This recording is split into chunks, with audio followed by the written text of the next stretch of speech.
And in Texas, Governor Greg Abbott announcing that Texas troopers assisted Homeland Security with an operation in Colony Ridge this morning. That's an area with an enormous population of illegal aliens living in it. Abbott says he's worked with Tom Homan on this operation for the past several months. And Trace, these illegal crossings at the southern border just keep going lower and lower. DHS says there were only 200 illegal aliens encountered on Saturday. That is the lowest number in at least 15 years, and it's a very far cry from the climax of the Biden border crisis when we had 11,000 in a single day. Phenomenal. Bill, thank you.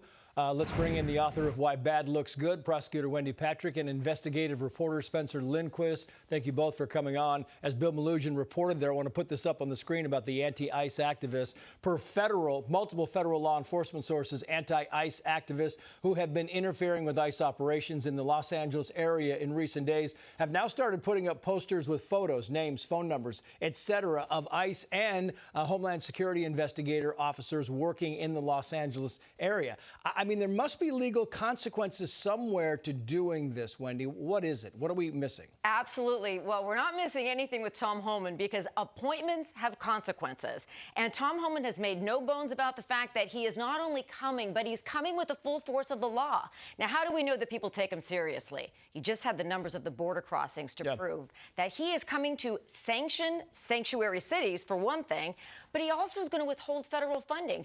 The cities say, show me the money, and he says, show me the migrants. Remember, worst first, the ones that ICE is going after. So to try to obstruct those efforts is something he's going to prioritize and take very seriously. Meantime, to you, Spencer. Now, you wrote this in the Daily Wire, quoting here, Texas Republican Governor Greg Abbott announced that the Colony Ridge development, a magnet for illegal aliens just north of Houston, is being targeted for deportation operations on Monday, today, by the Department of Homeland Security and the Texas Department of Public Safety. Still waiting for numbers here, but this is a criminal hotbed, Spencer, correct?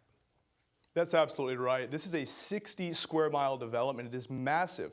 If it's allowed to continue to grow, it'll reach a population of 250,000 people. And the developers, Colony Ridge developers, John and Trey Harris, have profited off of mass migration. And they intend to continue if they're not stopped by state lawmakers and by, of course, ICE and HSI agents who intend to deport their clientele. We've seen just what type of individuals are at Colony Ridge. And just moments ago, we saw that there's actually an active manhunt for an illegal alien who is a confirmed member of MS-13. He is believed to have been deported on 7 different occasions and is connected to a fatal stabbing. Colony Ridge has invited people like this into the community, into the interior of the country. They have profited, and the American people have paid. They have paid with higher crime, with a flood of drugs, and with a community that has been made completely and utterly unrecognizable. Not to mention the deaths there. I want to play a little bit more, if I can, Wendy, of this back and forth between Tom Homan and the Boston Police Commissioner, because it's instructive, and we're going to play some new content at the end of this. Watch. I read a story last night. The police commissioner of Boston, you said you doubled down on not helping the law enforcement officers of ICE. I'm coming to Boston. I'm bringing hell with me. I looked at the numbers this morning. 9 child rapists that were in jail in Massachusetts, but rather than honoring an ICE detainer, released them back into the street.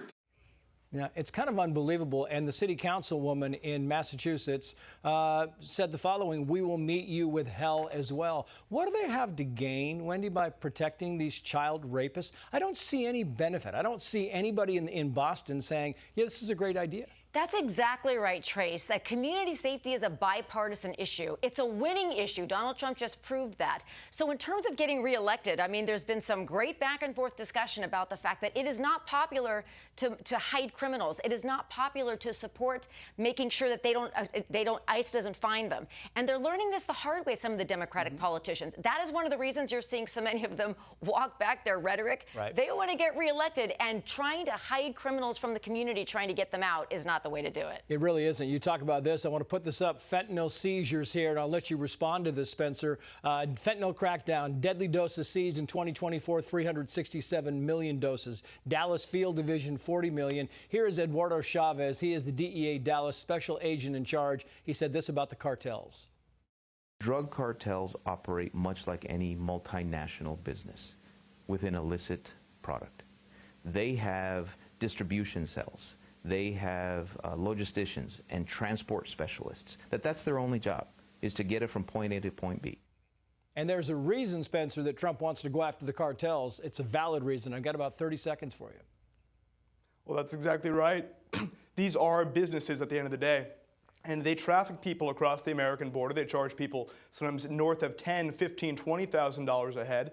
And this is an industry that traffics people across the border. Sometimes it even takes individuals and their labor as payment in these human smuggling rings. And of course, it has drastic consequences for the American people. We've seen these fentanyl overdoses, and I spoke with one woman who lost her young son, her 14-year-old son, to one of these fentanyl overdoses, and she tells me that these are, at the end of the day, poisonings. They're poisonings by the cartel to unsuspecting people who don't know what drug they're taking. Yeah. Spencer, Wendy, thank you both.